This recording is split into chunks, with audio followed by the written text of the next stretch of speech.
ಜಿಜ್ಞಾಸೆ ನಡೀತಾ ಇರ್ತದಂತೆ. ಚರ್ಚೆ ಏನು ಹೇಳಿದ್ರೆ, ನಮ್ಮ ಲೋಕಗಳಿಗೆ ಬಹಳ ಕಂಟಕಗಳು ಬರ್ತಾ ಇದೆ. ತಾರಕಾಸುರ, ಮಹಿಷಾಸುರ ಮೊದಲಾದಂತಹ ಅಸುರರು ಬಂದು ದಾಳಿಯನ್ನು ಮಾಡ್ತಾ ಇದ್ದಾರೆ. ನಮಗೆ ಈ ಅಸುರರಿಂದ ಮುಕ್ತಿ ಯಾವಾಗ, ಯಾರು ನಮ್ಮನ್ನು ರಕ್ಷಣೆ ಮಾಡ್ತಾರೆ ಅನ್ನೋದ್ರ ಬಗ್ಗೆ ಚರ್ಚೆ ಆಗ್ತಾ ಇತ್ತು. ಆ ಚರ್ಚೆಯಲ್ಲಿ ಬಂದಂತಹ ಉತ್ತರ ಏನು ಹೇಳಿದ್ರೆ, ಶಿವಪಾರ್ವತಿಯರಿಗೆ ಮಗನಾಗಿ ಸ್ಕಂದ ಹುಟ್ಟಿ ಬರುತ್ತಾನೆ, ಈ ಸ್ಕಂದನೆ ತಾರಕಾಸುರ ಸಂಹಾರವನ್ನು ಮಾಡ್ತಾನೆ ಅಂತ ಹೇಳಿ ಉತ್ತರವನ್ನು ಕಂಡುಕೊಳ್ತಾರೆ ಆ ಸಭೆಯಲ್ಲಿ. ಸರಿ, ಹಾಗಾದ್ರೆ ಪಾರ್ವತಿ ಯಾರು? ಶಿವನಿಗೆ ಪಾರ್ವತಿಯೊಟ್ಟಿಗೆ ವಿವಾಹ ಅಲ್ಲಿಯವರೆಗೆ ಆಗಿರಲಿಲ್ಲ. ಸರಿ, ಹಾಗಾದ್ರೆ ಪಾರ್ವತಿ ಅಂದ್ರೆ ಯಾರು? ಹುಡುಕಿಕೊಂಡು ಬನ್ನಿ ಅಂತ ದೇವತೆಗಳಿಗೆ ಆದೇಶವನ್ನು ಮಾಡುತ್ತಾರೆ. ಎಲ್ಲ ದೇವತೆಗಳು ಹುಡುಕಿಕೊಂಡು ಬರುತ್ತಾರೆ. ಪಾರ್ವತಿ ಎಲ್ಲಿದ್ದಾಳೆ ಅಂತ ಹುಡುಕಿಕೊಂಡು ಹೊರಡ್ತಾಳೆ. ಅಂದ್ರೆ ಅವರಿಗೆ ಸಣ್ಣ ವಯಸ್ಸಿನ ಕನ್ಯಾಮಣಿಗಳು ತಪಸ್ಸು ಮಾಡಲಿಕ್ಕೆ ಹೊರಟಿದ್ದಾರೆ. ಯಾರು? ಕುಟಿಲೆ, ರಾಘವತಿ ಹಾಗೂ ಕಾಳಿ. ಈ 3 ಜನ ತಪಸ್ಸು ಮಾಡ್ಲಿಕ್ಕೆ ಹೋಗ್ತಾ ಇದ್ದಾರೆ.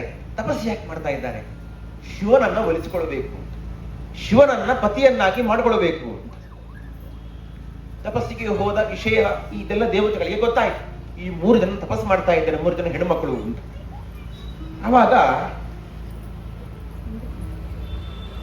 ಎಲ್ಲ ದೇವತೆಗಳು ಮೊದಲ ಮಗಳಂತ ಕುಟಿಲೆಯನ್ನ ಕರೆದುಕೊಂಡು ಬರ್ತಾರೆ. ಸ್ವಲ್ಪ ಬಾ, ಬ್ರಹ್ಮದೇವರ ಸಭೆಗೆ ಬರಬೇಕು, ನಿನ್ನ ಮಾತಾಡಬೇಕಂತ ಬ್ರಹ್ಮದೇವರು.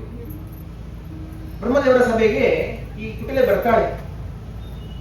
ಬಂದಾಗ ಬ್ರಹ್ಮದೇವರು ಆ ಕುಟಿಲೆಯ ಮುಖವನ್ನು ನೋಡಿದಾಗ ಹೇಳ್ತಾರೆ, ನೇಯಂ ಶಕ್ತ ತಪಸ್ವಿನಿ ಶಾರ್ವಧಾರಯಿತು ತೇಜೋ ವರಾಹಿ ಮುಚ್ಚಿತಾಂ ಪ್ರಿಯಂ. ನಿನಗೆ ರುದ್ರದೇವರನ್ನು ಒಲಿಸಿಕೊಳ್ಳುವಂತಹ ಶಕ್ತಿ ಇಲ್ಲ, ನಿನ್ನಿಂದ ಆಗೋದಿಲ್ಲ, ಯಾಕೆ ತಪಸ್ ಮಾಡ್ತಾ ಇದೀಯಾ?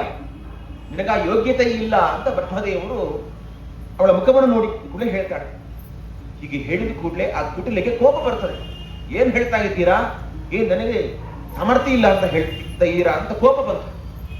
ಬ್ರಹ್ಮದೇವರ ಮುಂದೆ ಕುಟಿಲೆ ಕೋಪವನ್ನು ತೋರಿಸಿಕೊಡ್ತಾಳೆ. ಬ್ರಹ್ಮದೇವರಿಗೆ ಹೇಳಿದ್ರು, ನನ್ನ ಮುಂದೆ ಕೋಪವನ್ನು ತೋರಿಸ್ತೀಯಾ, ಶಾಪವನ್ನು ಕೊಡ್ತೇನೆ ಅಂತ ಹೇಳಿ ನೀನು